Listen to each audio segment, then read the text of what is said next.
vendu 2350 mètres cubes d'arbres malades. Nous avons vendu, on les a bradés.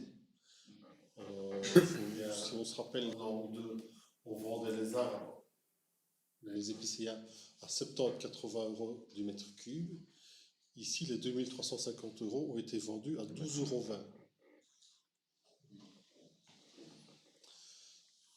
Ce qui constitue une perte financière évidente et une perte financière à terme, parce que ces arbres qui sont partis, on ne pourra plus les valoriser correctement dans les années à venir.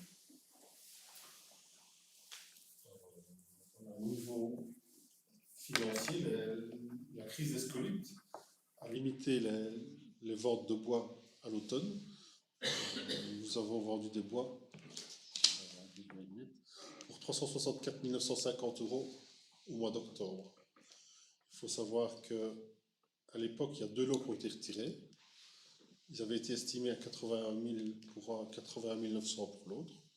Donc ça fait déjà plus de 160 000 euros qui ne rentreront pas dans l'escarcelle communale en 2019. Le prix de bois a chuté. Je pense qu'on a perdu, par rapport aux estimations, 64 298 euros par rapport aux estimations du DNF. Si on estime la perte financière, pour les bois, pour les scolités qui ont été vendus au printemps, on peut considérer au minimum 2350 euros mètre cube à 50 euros. Ça fait 117 500 euros perdus.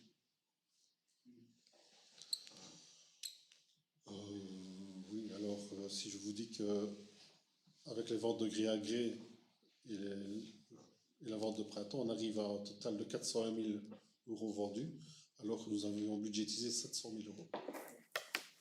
Je ne sais pas si vous avez vu dans le bulletin communal qu'il y a des petites bêtes qui faisaient des trous dans les budgets.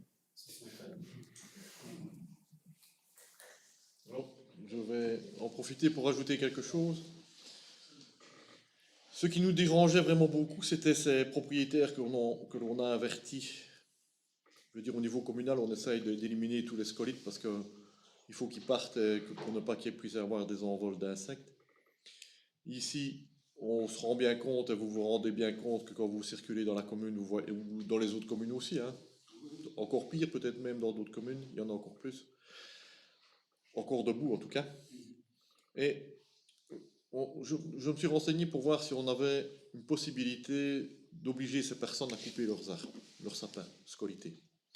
Alors on a fait une démarche auprès de Madame Buchmann, hein, l'agence sanctionnatrice encore une fois, qui, dans un premier temps, je dis bien dans un premier temps, nous dit « Ah oui, ce serait peut-être possible, on pourrait faire comme la ville de Herf qui sanctionne la rouille du poirier, etc. dans la région herbagère. » Mais par la suite, elle a fait son travail, qu'elle fait toujours très bien, elle s'est renseignée sur les possibilités qu'elle avait, etc. Et elle est tombée, comme Marc vous l'a dit tout à l'heure, sur le fait que les arbres scolités est une compétence de l'AFSCA, donc une compétence fédérale, et que comme l'AFSCA a averti le DNF qui ne mettait aucune sanction financière sur les arbres scolités, ben Madame Buchmann n'a pas le pouvoir de passer à une autorité supérieure. Donc, l'AFSCA, décidant que cette maladie est devenue endémique dans toute l'Europe, ben, qu'elle ne sait rien faire pour éradiquer la maladie. Donc, enfin, la maladie, les scolités.